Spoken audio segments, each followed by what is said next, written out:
Welcome dear student. तो last class हम लोग पीरियोडिक टेबल स्टार्ट कर चुके थे, पहला लेक्चर कंप्लीट कर लिए थे। उसमें हम लोग 3 टॉपिक कवर कर चुके थे।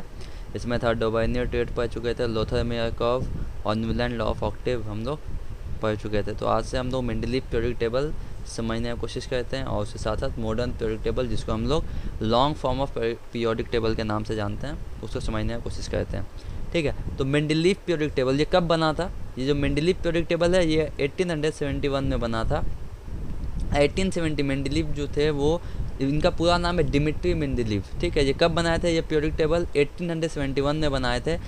इस टाइम में 1871 में सिर्फ 63 एलिमेंट नोन था। कितना एलिमेंट नोन था ये भी क्वेश्चन पूछ सकता है। 63 एलिमेंट नोन था जब मेंडलीव ये पीरियोडिक टेबल बना रहे थे। ठीक है, तो मेंडलीव को हर एक एलिमेंट का क्या था, प्रॉपर्टी अच्छे से याद था, अच्छे से पता था।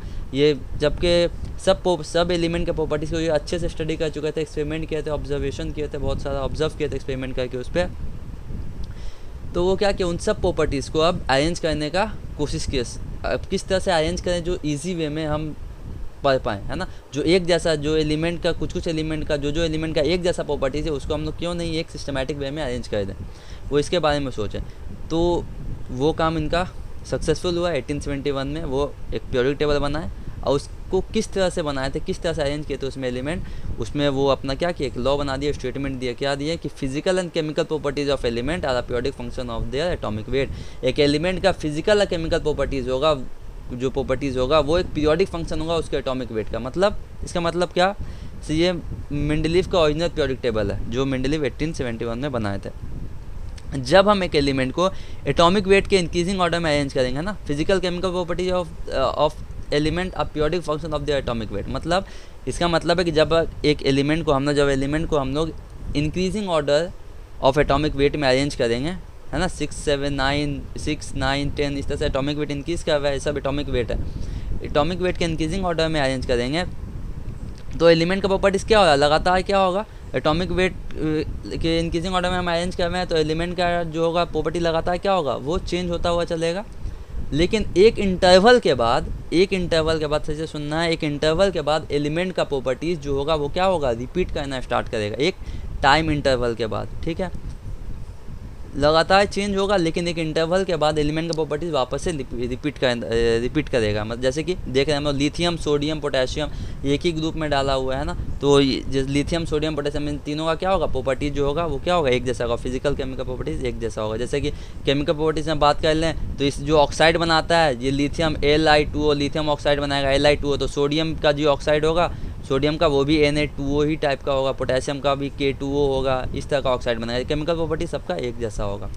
ठीक है, तो यही मेंडलीव बोले कि एक एलिमेंट को जब हम एटॉमिक वेट के इंक्रीजिंग ऑर्डर में अरेंज करेंगे तो उसका जो केमिकल और फिजिकल प्रॉपर्टीज होगा वो चेंज होगा लगातार, लेकिन एक इंटरवल के बाद, एक टाइम इंटरवल के बाद उसका प्रॉपर्टीज जो होगा वो क्या होगा, फिर से रिपीट करेगा जो एक जैसा सिमिलर एलिमेंट। जैसे लिथियम, सोडियम, पोटेशियम हो गया, यहाँ पे बेरिलियम, मैग्नीशियम, कैल्शियम, इन तीनों का प्रॉपर्टीज़ क्या है, एक जैसा है कुछ, है ना। इसलिए जिसको हम लोग क्या बोलते हैं, ग्रुप 1 को एल्काली मेटल बोलते हैं। जैसे हम लोग लास्ट क्लास में देख लिए थे, हैलोजन के जैसे फ्लोरीन, क्लोरीन, ब्रोमीन, ये सब क्या हैलोजन ग्रुप से लाइक आता है। बेरिलियम, मैग्नीशियम, कैल्शियम ये अल्कालाइन अर्थ मेटल होता है। ठीक है ना, तो इसका सिंपल प्रॉपर्टी से कोई पूछेगा, अब सिस्टमेटिक वे में स्टडी करना इसका ईजी हो गया। आप कोई पूछेगा लिथियम सोडियम में का कोई ऐसा प्रॉपर्टीज बताओ, लिथियम सोडियम के प्रॉपर्टीज़ को कंपेयर करो, तो सिंपल प्रॉपर्टीज़ क्या आएगा, लिथियम सोडियम क्या एक तरह का मेटल है, ये किस तरह का ऑक्साइड बनाता है, Li2O, सोडियम ऑक्साइड Na2O, है ना, इस तरह का ऑक्साइड बनाता है। इसका फॉर्मूला सेम है, Li2O, Na2O, है ना। इसका वैलेंसी क्या होता है, इसका वैलेंसी भी सेम है, यानी लास्ट सेल में एक इलेक्ट्रॉन। वो हम लोग आगे नेक्स्ट लेक्चर में देखेंगे कैसे वैलेंसी ये सब निकालते हैं। तो यहाँ तक मेंडलीव आई होप क्लियर हुआ होगा। मेंडलीव पीरियोडिक टेबल क्या होता है, जब एक एलिमेंट को एलिमेंट का जो फिजिकल और केमिकल प्रॉपर्टीज होता है वो पीरियोडिक फंक्शन। पीरियोडिक फंक्शन का मतलब क्या, वापस से रिपीट कर रहा है प्रॉपर्टीज़। देख रहे हैं जैसे कि यहाँ पर क्या हो रहा है, वापस से प्रॉपर्टीज़ रिपीट कर रहा है ना। तो फिजिकल केमिकल प्रॉपर्टी जो होता है एलिमेंट का, वो एटॉमिक वेट का पीरियोडिक फंक्शन होता है। जैसे एटॉमिक वेट के पीरियोडिक फंक्शन, जैसे हम लोग increasing order of atomic weight में क्या किए हैं, एलिमेंट को अरेंज किए हैं। ठीक है ना, इसको और क्या गलती हुआ वो भी हम लोग देखेंगे आगे थोड़ा। ठीक है, तो हम लोग ओरिजिनल देखते हैं। अब अभी का मॉडर्न कैसे हो गया पीरियोडिक टेबल, उसको समझते हैं। तो पहले जान लेते हैं मेंडलीफ पीरियोडिक टेबल के कैरेक्टरिस्टिक के बारे में। क्या कैरेक्टरिस्टिक है मेंडलीफ पीरियोडिक टेबल का? Mendeleev periodic table was divided into 7 horizontal rows known as period and 8 vertical column known as group. Mendeleev का जो ओरिजिनल पीरियोडिक टेबल था उसमें 7 हॉरिजॉन्टल रो था, 7 हॉरिजॉन्टल रो था जिसको हम लोग क्या बोलते हैं? पीरियड बोलते हैं, और 8 वर्टिकल कॉलम था जिसको हम लोग क्या बोलते हैं? ग्रुप बोलते हैं। ठीक है, याद रखना है मेंडलीफ के ओरिजिनल पीरियोडिक टेबल में कितना पीरियड कितना ग्रुप था? तो 7 पीरियड था और 8 ग्रुप था। देख लेते हैं यहाँ पे हम लोग, है ना, कितना पीरियड था? ये हाइड्रोजन का एक वाला पीरियड, लिथियम ये वाला 2 सेकेंड पीरियड ये हो गया, ये 3rd पीरियड हो गया, ये पूरा 4th पीरियड हो गया, ये 5th पीरियड हो गया, ये 6th पीरियड हो गया, ये 7th पीरियड हो गया पूरा ये वाला, है ना। तो 7th पीरियड है। और वर्टिकल कॉलम मीन्स ग्रुप कितना है? 1 2 3, देखें रोमन नंबर में 8 ग्रुप है। 8 ग्रुप में जो होता है 8 ग्रुप में देखते हैं फुलवी, आयरन, कोबाल्ट, निकल, ये सब क्या है? ये एक ही ग्रुप में, यानी 8 ग्रुप के अंदर ये सब एलिमेंट लाई कर हुआ है। ठीक है, अभी और हम लोग मॉडर्न वर्जन देखेंगे इसका, आई होप ये वाला क्लियर होगा। तो मेंडलीफ के पीरियोडिक टेबल में, ओरिजिनल पीरियोडिक टेबल में कितना पीरियड है, कितना ग्रुप था? तो 7 पीरियड और 8 ग्रुप था। ठीक है, दूसरा, कुछ दिन के बाद फर्दर जब उस टाइम में मेंडलीफ पीरियोडिक टेबल जब बना था 1871 में, तो क्या नोबल गैस, इनर्ट गैस जो था वो क्या डिस्कवर हुआ था? इनर्ट गैस डिस्कवर नहीं हुआ था। कौन कौन इनर्ट गैस कौन सा है? तो helium, neon, argon, krypton, xenon, radon, ये सब क्या है? ये सब नोबल गैस है, नोबल गैस, जिसको हम लोग इनर्ट गैस के नाम से जानते हैं ना। ये सब डिस्कवर उसके टाइम में नहीं हुआ था, ये सब बाद में डिस्कवर हुआ। ठीक है, मेंडलीफ के बाद में। ठीक है, तो क्या क्या उसका नाम, जब वो डिस्कवर हुआ तो इस एलिमेंट को क्या कर दिया गया? ऐड कर दिया गया, ये सब एलिमेंट को ऐड कर दिया गया मेंडलीफ के पीरियोडिक टेबल में, और उसका नाम दे दिया गया क्या? ये 0 ग्रुप है। तो further 1 more group was added after discovery of noble gas. जब ये नोबल गैस डिस्कवर हो गया है सब, तो इस ग्रुप को भी क्या कर दिया गया? ऐड कर दिया गया मेंडलीफ के पीरियोडिक टेबल में, जिसका नाम रखा गया 0 ग्रुप। इसको हम लोग बोलते हैं modified form of Mendeleev periodic table. इसी को हम लोग मेंडलीफ का मॉडिफाइड फॉर्म पीरियोडिक टेबल का बोलते हैं। ठीक है ना। अच्छा, in the modern version of, अच्छा तो अब कितना पीरियड है, कितना ग्रुप हो गया? तो एक ग्रुप और ऐड हो गया ना। पहले 8 था, पहले कितना? 8 ग्रुप था ना, 8 ग्रुप था। अब कितना हो गया? एक ग्रुप और ऐड हो गया, इसका नाम था 0 ग्रुप। तो 1 ग्रुप और ऐड हो गया, मतलब अब 9 ग्रुप हो गया, लेकिन पीरियड तो वही है। तो मॉडर्न के मेंडलीफ के मॉडर्न वर्जन पीरियोडिक टेबल का नया जो वर्जन निकला, उसमें कितना पीरियड था? उसमें 7 पीरियड था और 9 ग्रुप था। ठीक है, देखते हैं अभी हम लोग, ये modern version of Mendeleev periodic table है। ठीक है, तो इसमें कितना ग्रुप हो गया? 1 2 3 8 ग्रुप है, एक 0 ग्रुप, टोटल कितना ग्रुप हो गया? 9 ग्रुप हो गया। मेंडलीफ के पीरियोडिक टेबल में कितना ग्रुप हो गया? 9 ग्रुप और 7 पीरियड है टोटल, है ना। अच्छा, अब हर एक ग्रुप, याद रखना है, हर एक ग्रुप 2 अलग अलग सब ग्रुप में डिवाइडेड था। यानी 1 ग्रुप जो था वो 1A 1B, 2 ग्रुप था जो था, सेकेंड ग्रुप वो 2A 2B, इस तरह से सब ग्रुप में डिवाइडेड हो गया था। ठीक है, मेंडलीफ के टेबल में। ठीक है, और 8 ग्रुप में जो था, जो सब एलिमेंट है, एक ही 8 ग्रुप में ये सब एलिमेंट को रखा गया था। ठीक है, 0 ग्रुप में हीलियम, नियॉन, आर्गन, क्रिप्टन, ये तो 0 ग्रुप में है। ठीक है, इसके ऊपर उतना फोकस नहीं करना है, बस इसको याद रखना है। ठीक है, सेकेंड ग्रुप यानी हर एक ग्रुप जो था मेंडलीफ पीरियोडिक टेबल में वो और सब ग्रुप में डिवाइडेड हो गया था, है ना। तो इसमें ट्रांजिशन जो ए में जो था वो सब जनरल एलिमेंट था, और जो सब ग्रुप बी में था वो सब ट्रांजिशन एलिमेंट में चला गया। वो हम लोग आगे देखेंगे।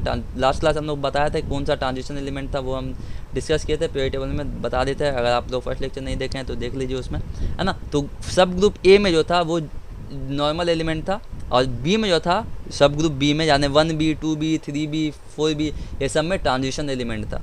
ठीक है, अब इसके हम लोग एडवांटेज, क्या फ़ायदा हुआ मेंडलीफ पीरियोडिक टेबल बनाने का, उसको हम लोग समझने की कोशिश करते हैं। अब एडवांटेज पे बात करते हैं, क्या क्या एडवांटेज था मेंडलीफ पीरियोडिक टेबल का। तो पहला तो एडवांटेज ये हुआ कि हम लोग इजी वे में स्टडी कर पाएँ एलिमेंट के बारे में, है ना। Systematic study of element was made possible by Mendeleev periodic table, है ना। एकदम सिंपल स्टडी, सिस्टमैटिक स्टडी हम लोग कर सकते हैं एलिमेंट का। कोई हमको बोल देगा लिथियम और सोडियम को प्रॉपर्टीज़ बताइए, तो एकदम आराम से कंपेयर कर सकते हैं हम लोग इन दोनों के प्रॉपर्टीज़ को, क्या कि दोनों मेटल है, दोनों फर्स्ट ग्रुप में लाई करता है। ठीक है, और जो इनका जो ऑक्साइड होता है ये Li2O, सोडियम ऑक्साइड Na2O, इस तरह का ऑक्साइड केमिकल प्रॉपर्टीज इस तरह का होता है। तो ये सब एल्कली मेटल है। ठीक है, सिंपल वे में एकदम आराम से हम लोग स्टडी बता सकते हैं, दोनों एलिमेंट के प्रॉपर्टीज़ को आराम से बता सकते हैं, एकदम सिस्टमैटिक वे में स्टडी कर सकते हैं हम लोग, है ना। कोई बोल देगा बेरिलियम, मैग्नीशियम, इन दोनों में क्या रिलेशन है, तो ये अल्कलाइन अर्थ मेटल से बिलोंग करता है। ठीक है, इन दोनों का वैलेंसी 2 होता है। जब हम लोग आगे वैलेंसी, जब हम लोग नेक्स्ट लेक्चर में इलेक्ट्रॉनिक कम्युनिकेशन करेंगे तो और अच्छे से क्लियर होगा। ठीक है, तब तक के लिए पेशेंस रखिए। ठीक है ना, तो इस तरह से हम लोग इस तरह से सिस्टमैटिक वे में हम लोग स्टडी कर पाएँ एलिमेंट का, जो मेंडलीव पीरियोडिक टेबल अपना बनाए, तो बहुत फ़ायदा हुआ, बहुत एडवांटेज मिला हम लोग को उसका, है ना। अच्छा, दूसरा क्या फ़ायदा हुआ, element with similar properties they placed in similar group and it was easy to predict and compare the properties, है ना। जो एक जैसा एलिमेंट था उसको एक ही ग्रुप में रखा गया, जैसे लिथियम, सोडियम, पोटेशियम, है ना। ये सब क्या है, एक जैसा एलिमेंट, इसको एक ही, इसका इन सब का प्रॉपर्टीज़ क्या है, एक जैसा है, तो इसको क्या किया गया, एक ही ग्रुप में रखा गया, ग्रुप 1 में, है ना। तो ईजी वे में हम लोग इन दोनों के, इन सब के प्रॉपर्टीज़ को क्या कर सकते हैं, हम लोग कंपेयर कर सकते हैं। तीसरा क्या, he predicted the properties of some element, SOME होगा, सम एलिमेंट, जब कुछ एलिमेंट का प्रॉपर्टीज़ को प्रिडिक्ट कर लिए थे, पता कर लिए थे, जो एलिमेंट उस टाइम डिस्कवर्ड नहीं हुआ था, और उसके लिए जो एलिमेंट डिस्कवर नहीं हुआ था उसके लिए वो क्या कर दिए थे, अपने पीरियोडिक टेबल में गैप छोड़ दिए थे, सम गैप छोड़ दिए थे, कुछ गैप छोड़ दिए थे, है ना। जैसे ये वाला जो मेरा पीरियोडिक टेबल है, देख रहे हैं ना यहाँ पे, ये सब गैप छोड़ दिए थे। ठीक है, और ये बता दिए थे कि इस एलिमेंट का प्रॉपर्टी जो होगा ये कुछ एल्युमिनियम के जैसा होगा, है ना, इस तरह से होगा, जहाँ पे टाइटेनियम, कुछ इस तरह से प्रॉपर्टीज़ होगा इस सब एलिमेंट का, क्या किया वो गैप छोड़ दिए। जब बाद में वो एलिमेंट डिस्कवर्ड हो गया तो उसको क्या किए, यहाँ पे रिप्लेस कर दिए, उसका उस एलिमेंट को यहाँ पे पुट कर दिए। ठीक है, तब तक के लिए ये जो ब्लैंक स्पेस है इसका नाम कुछ रख दिया, इसके प्रीवियस एलिमेंट के कंपेयर में इसका नाम रख दिया गया। ठीक है, इसका नाम रख दिया गया, ए का सिलिकॉन, ए का एल्यूमिनियम, इस तरह से, है ना। जैसे कि हम लोग बात कार्बन, सिलिकॉन, इस तरह से ब्लैंक छोड़ दिया गया, टीन, लेड, है ना। तो कार्बन, सिलिकॉन, टीन, लेड, तो यहाँ पे इस तरह से ये ब्लैंक छोड़ दिया, यानी ये जो एलिमेंट यहाँ पे जो डिस्कवर होगा उसका प्रॉपर्टीज़ कार्बन, सिलिकॉन इन सब के जैसा ही होगा, ये बता के चले गए थे वो। बाद में जब इसका, अच्छा, तो इस टाइम में इसका नाम क्या था, ये जो ब्लैंक स्पेस था इसका तो नाम कुछ रहा होगा ना, तो इसका नाम था एका सिलिकॉन। क्या नाम रखा गया, एका सिलिकॉन। बाद में जब वो एलिमेंट डिस्कवर हो गया तो देखा गया कि हाँ, जैसा मेंडलीव बोल के गए थे उसी तरह से इस एलिमेंट का प्रॉपर्टीज़ है, तो उसको वापस हीलियम नाम से क्या जर्मेनियम नाम से रिप्लेस कर दिया गया। एका सिलिकॉन अब जर्मेनियम नाम से रिप्लेस हो गया। तो एग्जाम में क्वेश्चन पूछेगा, एका सिलिकॉन तो क्या बोलते हैं हम लोग, तो जर्मेनियम बोलते हैं ना। एका सिलिकॉन जब एलिमेंट डिस्कवर नहीं हुआ था तो इस गैप का नाम था, जब डिस्कवर हो गया तो उसका नाम जर्मेनियम हो गया, है ना। तो ये क्या है, एक सेमीकंडक्टर है ना। उसी तरह से एका एल्युमिनियम होगा, उस एका एल्युमिनियम को हटाया तो नाम हो गया गैलियम। एका बोरॉन था तो उसको हटाएं तो क्या हो गया, स्कैंडियम, है ना। जब एलिमेंट डिस्कवर नहीं हुआ तो उस गैप का नाम था एका बोरॉन, जब डिस्कवर हो गया तो उसको रिप्लेस कर दिया गया स्कैंडियम नाम से। उसी तरह से एका मैग्नीज जब डिस्कवर हो गया तो उस एका मैग्नीज से हटा करके टेक्नीशियम नाम रख दिया गया उसका। ठीक है, तो ये बहुत से एलिमेंट का, जो एलिमेंट डिस्कवर नहीं हुआ था उसका भी प्रॉपर्टीज को जो है प्रिडिक्ट कर लिए थे। अच्छा, हम लास्ट पॉइंट क्या है, doubtful atomic weight of some element are rectified, यानी कुछ एलिमेंट का जो एटॉमिक वेट था उसमें क्या था, कुछ डाउट था, यानी कुछ एटॉमिक वेट, एलिमेंट के एटॉमिक वेट में कुछ गड़बड़ी था, यानी एग्जैक्ट एटॉमिक वेट नहीं था। ठीक है, उसमें डाउट था। तो जैसे कि बेरिलियम का एटॉमिक जो वेट था वो था 13.5, फर्स्ट के इनिशियल में 13.5, तो इसको मेंडलीव रेक्टिफाई किए, जो कि ये बेरिलियम का एटॉमिक वेट नहीं है। बेरिलियम का एटॉमिक वेट 9 होता है। जैसे मेंडलीव के पीरियोडिक टेबल में देखें तो वो सही करके डाले थे, बेरिलियम का एटॉमिक वेट कितना होता है, 9 होता है ना, 9.1 मतलब 9 होता है। यहाँ पे क्या था, मेंडलीव के जनरल फॉर्म में पीरियोडिक टेबल में जो बेरिलियम का जो एटॉमिक वेट था वो था 13.5, तो उसको सही किए मेंडलीव, और उसका क्या रखे, वो एटॉमिक वेट हुआ उसका 9। तो बहुत सारे एलिमेंट का वो एटॉमिक वेट को करेक्ट किए जिसमें डाउट था उनको। गोल्ड का एटॉमिक वेट को सही किया, प्लैटिनम का सही किया, यूरेनियम का भी सही किया वो एटॉमिक वेट, है ना।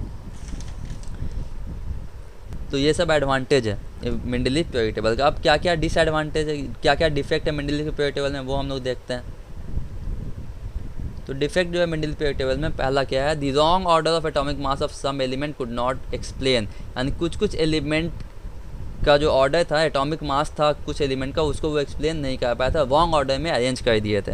ठीक है, जैसे कोबाल्ट, निकल, कोबाल्ट और निकल, इसमें कोबाल्ट का एटॉमिक वेट होता है 58.9, कोबाल्ट का जो एटॉमिक वेट होता है वो होता है 58.9, और निकल का जो एटॉमिक वेट होता है वो होता है 58.7।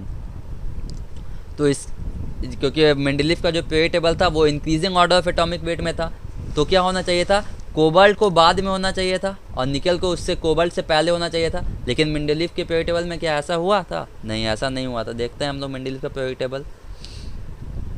तो यहाँ पे कोबाल्ट है और निकल है, ठीक है। कोबाल्ट का कितना एटॉमिक वेट है? 58.9। निकल का कितना है? 58.7। तो कोबाल्ट को बाद में प्लेस होना चाहिए था और निकल को पहले प्लेस होना चाहिए था, लेकिन ऐसा तो नहीं हुआ। तो ये क्या हुआ? ये एक डिफेक्ट हो गया, ठीक है। दूसरा क्या था? Position of hydrogen in the period table could not be properly assigned. Hydrogen को पीरियड टेबल में कहाँ पे रखेंगे? इसका हाइड्रोजन का पोजीशन को क्या किया गया था? हाइड्रोजन कहाँ पे रहेगा पीरियड टेबल में? इसके पोजीशन को, हाइड्रोजन के पोजीशन को एक सही से प्लेस नहीं किया गया था। वो कहाँ पे रहेगा? ग्रुप 1 में रहेगा या ग्रुप 17 में रहेगा? कहाँ पे रहेगा? उसका पोजीशन, हाइड्रोजन का पोजीशन फिक्स नहीं है, जो अभी भी फिक्स नहीं है। हाइड्रोजन को ग्रुप 1 में भी रख सकते हैं, ग्रुप 17 में भी रख सकते हैं, क्योंकि ये दोनों ग्रुप के प्रॉपर्टीज़ को क्या कहता है?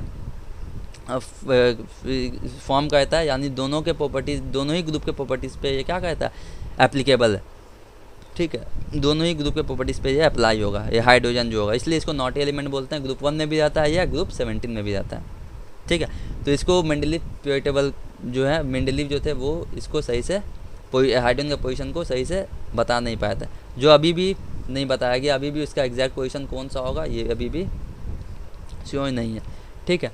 अच्छा, तीसरा प्रॉपर्टीज क्या? In spite of having different atomic weight no separate position was given for isotope, ठीक है।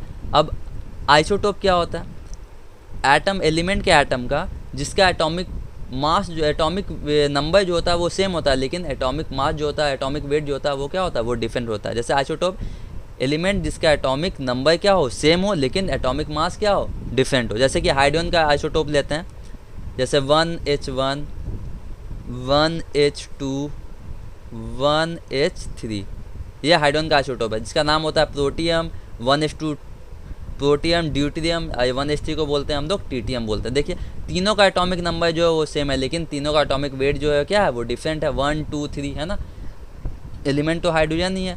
तो आइसोटोप का पोजीशन क्या मेंडलीफ के पीरियड टेबल में दिया गया था? तो नहीं, आइसोटोप का पोजीशन तो नहीं दिया गया था। 1H1 protium, 1H1, 1H2, 1H3 करके दिया हुआ था क्या? मेंडलीफ के पीरियड टेबल में नहीं दिया हुआ है, इस तरह से दिया हुआ है। अरे तो सिर्फ हाइड्रोजन, तो ये क्या हुआ? ये भी एक गलत था, ये भी डिफेक्ट था इनके पीरियड टेबल में, मेंडलीफ के पीरियड टेबल में, ठीक है। तो आइसोटोप के लिए कोई पोजीशन वो नहीं दिए थे, ठीक है। तो आइसोटोप क्या होता है? एलिमेंट जिसका एटॉमिक नंबर सेम हो लेकिन और उसका एटॉमिक वेट क्या हो? डिफरेंट हो, ठीक है। तो आइसोटोप के लिए कोई पोजीशन नहीं था मेंडलीफ के पीरियड टेबल में, ठीक है। तो इसके वजह से ये एक गलती था। अच्छा, लास्ट क्या है? In some cases element with almost similar properties have been place in different group.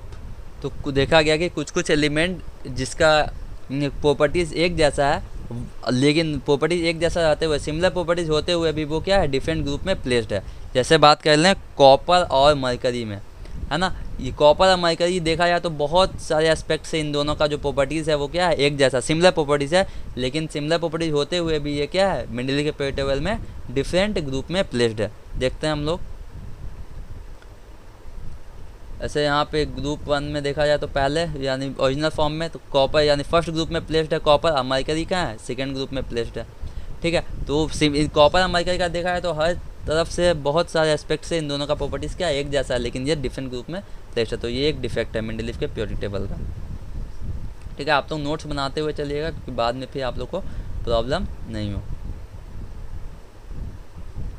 तो अब हम लोग मॉडर्न पीरियड टेबल समझने की कोशिश करते हैं। अब समझते हैं मॉडर्न पीरियड टेबल, जिसको हम लोग long form of period table भी बोलते हैं। Long form of periodic table, ठीक है। तो मॉडर्न पीरियड टेबल को long form of period table बोलते हैं। अच्छा, ये कब बना था? ये 1931 में बना, जब हेनरी मोज़ले एक्सपेरिमेंट किए थे, है ना। हेनरी मोज़ले क्या किए थे? हेनरी मोज़ले का कंक्लूजन से बना था। हेनरी मोज़ले एक्सपेरिमेंट किए थे, उसके बाद ही मॉडर्न पीरियड टेबल बना था। तो हेनरी मोज़ले ये साइंटिस्ट थे, ये क्या किए थे? बहुत सारे एलिमेंट पे एक्सपेरिमेंट किए थे। उन सारे एलिमेंट जब एक्सपेरिमेंट किए तो वो क्या देखे? उन सब एलिमेंट से जो एक्स रे निकल रहा है, सब एलिमेंट से जो एक्स रेज निकल रहा है, उस एक्स रे का जो फ्रीक्वेंसी था, उस एक्स रे का क्या था? फ्रीक्वेंसी जो था, फ्रीक्वेंसी मतलब रूट ओवर फ्रीक्वेंसी जो था, रूट ओवर फ्रीक्वेंसी, वो एटॉमिक नंबर उस एलिमेंट के एटॉमिक नंबर से क्या था, वो डायरेक्टली प्रोपोर्शनल था, रूट ओवर फ्रीक्वेंसी। ठीक है, तो ये रिलेशन है, एटॉमिक नंबर ही directly proportional to root times root over frequency. ठीक है, तो ये एक्सपेरिमेंट किए थे, क्या किए थे वो, बहुत सारे एलिमेंट पे एक्सपेरिमेंट किए, बहुत सारे एलिमेंट पे एक्सपेरिमेंट किया, उसके अंदर से जो वो सब एलिमेंट से जो एक्सरे निकल रहा था, उन सब का जो फ्रीक्वेंसी था वो एटॉमिक नंबर, उन सब का जो फ्रीक्वेंसी था वो फ्रीक्वेंसी के रूट के एटॉमिक नंबर से डायरेक्टली प्रोपोर्शनल था, है ना। एटॉमिक नंबर से जो था z directly proportional to root times of frequency, यानी फ्रीक्वेंसी का जो रूट ओवर था वो डायरेक्टली प्रोपोर्शनल टू किसके था, एटॉमिक नंबर से था। ठीक है, तो सब एलिमेंट का यही आ रहा था। तो यहाँ से ये कंक्लूड किए वो कि अगर एक एलिमेंट के प्रॉपर्टीज़ को समझना है तो उसके एटॉमिक वेट से अच्छा है, ज़्यादा बेहतर होगा कि उसको हम लोग एटॉमिक नंबर को ले करके उसके प्रॉपर्टीज़ को स्टडी करें, तो ये ज़्यादा अच्छा होगा। तो ये फंडामेंटल प्रॉपर्टीज़ हो गया उसका। ठीक है, तो वहीं से ये मॉडर्न पीरियोडिक लॉ बन गया। क्या बन गया अब कि फिजिकल एलिमेंट का जो फिजिकल केमिकल प्रॉपर्टीज़ होता है वो पीरियोडिक फंक्शन होता है एटॉमिक नंबर पे। ठीक है, मेंडलीव में क्या था, एटॉमिक वेट पे था, लेकिन मॉडर्न पीरियोडिक टेबल जब मोस्टली एक्सपेरिमेंट किए, मोस्टली का क्या कंक्लूजन आया, तो वो बोले फिजिकल एक एलिमेंट का फिजिकल केमिकल प्रॉपर्टी जो होता है वो पीरियोडिक फंक्शन होता है एटॉमिक नंबर से। ठीक है, एटॉमिक नंबर से, यानी इसका मतलब क्या हुआ, जब हम एलिमेंट को क्या करेंगे, increasing order of atomic number में अरेंज करेंगे, increasing order of atomic number में, यहाँ पे देखें increasing order of atomic number में जब हम एक एलिमेंट को अरेंज करेंगे तो उसका जो प्रॉपर्टीज़ क्या होगा वो चेंज होगा, लेकिन एक इंटरवल के बाद क्या होगा, वापस से क्या होगा, वो रिपीट होगा, जैसे लिथियम सोडियम पोटेशियम, है ना। एटॉमिक नंबर के इंक्रीजिंग ऑर्डर में जब हम अरेंज करेंगे एलिमेंट को तो वो क्या होगा, उसका प्रॉपर्टीज लगातार चेंज होता जाएगा, लेकिन एक इंटरवल के बाद जो होगा उसका प्रॉपर्टीज़ क्या करेगा, जो सिमिलर एलिमेंट है उसका प्रॉपर्टीज़ एक जैसा फिर क्या होगा, एक इंटरवल के बाद रिपीट करेगा अकॉर्डिंग टू एटॉमिक नंबर। ठीक है, जैसा मेंडलीव में था वहाँ पे एटॉमिक वेट के इंक्रीजिंग ऑर्डर से जाएंगे, तो यहाँ पे क्या करेंगे, एटॉमिक नंबर के इंक्रीजिंग ऑर्डर से अरेंज करेंगे। ठीक है, तो एक इंटरवल के बाद एलिमेंट का प्रॉपर्टीज़ क्या होगा, एक जैसा मिलेगा। ठीक, तो यहाँ से बहुत सा बात क्या हुआ, रिजॉल्व हो गया। जैसे कि आइसोटोप, जैसे आइसोटोप में क्या था, हाइड्रोजन के आइसोटोप पे बात करें 1H1 1H2 1H3। ठीक है ना, हाइड्रोजन का आइसोटोप 3 था, पोटेशियम ड्यूटियम ट्रिटियम। तो एटॉमिक वेट से अगर हम बात करें, एटॉमिक वेट से, तो ये क्या मेंडलीव के पीरियोडिक टेबल पे से क्लेरिफाई था। मेंडलीव के पीरियोडिक टेबल में तो आइसोटोप के बारे में कुछ बोला ही नहीं गया था, लेकिन अगर हम यहाँ पे मॉडर्न पीरियोडिक टेबल में बात करें तो मोस्टली कंक्लूजन के बाद वो क्या बोले कि एक एलिमेंट का जो प्रॉपर्टीज़ होता है वो पीरियोडिक फंक्शन होता है किसका, एटॉमिक नंबर पे। तो देख रहे हैं प्रोटियम आइसोटोप का एटॉमिक नंबर तीनों में क्या है, सेम है। तो यहाँ पे ये बोले कि एक एलिमेंट जिसका एटॉमिक नंबर आइसोटोप जो है उसका तो एटॉमिक नंबर सेम है ना, तो उसको हम लोग सबको एक ही एलिमेंट से यानी एक ही ग्रुप में डाल देंगे। जैसे हाइड्रोजन उसका आइसोटोप 1H1 1H2 1H3, लेकिन तीनों का एटॉमिक नंबर क्या है, सेम है। क्यों, क्योंकि मॉडर्न पीरियोडिक टेबल से अब हम लोग को पता चला कि अगर एक एलिमेंट के बारे में अच्छे से प्रॉपर्टीज़ को पता करना है उसका, तो ज़्यादा फंडामेंटल है उसके एटॉमिक नंबर पे अगर हम बेस बना दें पीरियोडिक टेबल, तो है ना। ठीक है, अगर एटॉमिक वेट रहता तो क्या होता, मेंडलीव पीरियोडिक टेबल में तो ये नहीं दिया हुआ था कि एटॉमिक यानी आइसोटोप का अलग अलग पोजीशन दिया हुआ, तो यहाँ पे अलग 1H1 1H2 1H3 इस तरह से दिया गया था। तो ये इजी हो गया ये सिस्टम। पहले बात तो मोस्टली इसको समझा दिए, यानी इसको क्या किए, क्लियरिफाई कर दिए कि एटॉमिक आइसोटोप जो है उसका तो एटॉमिक नंबर सेम है, तो वो सब जो रहेगा वो सब एक ही ग्रुप में प्लेस रहेगा। जैसे क्लोरीन का होता है आइसोटोप होता है, ठीक है। तो इस तरह से वो इसको क्लियरिफाई कर दिए, जिस एलिमेंट का जो आइसोटोप है उसका तो एटॉमिक नंबर सेम ही है, तो उसको हम लोग क्या करेंगे, एक ही ग्रुप में प्लेस कर देंगे। ठीक है, तो ये था पीरियोडिक टेबल यानी मॉडर्न पीरियोडिक टेबल। अच्छा, मॉडर्न पीरियोडिक टेबल में कितना पीरियड होता है, तो मॉडर्न पीरियोडिक टेबल में वही 7 पीरियड होता है। 7 पीरियड होता है मॉडर्न पीरियोडिक टेबल में। कितना पीरियड होता है, 7 पीरियड होता है। और कितना ग्रुप होता है, 18 ग्रुप होता है मॉडर्न पीरियोडिक टेबल। और long form of periodic table में कितना पीरियड होता है, 7 पीरियड होता है और 18 ग्रुप होता है ना, 1 2 3 4 5 6 7 8 9 10 11 12 है ना।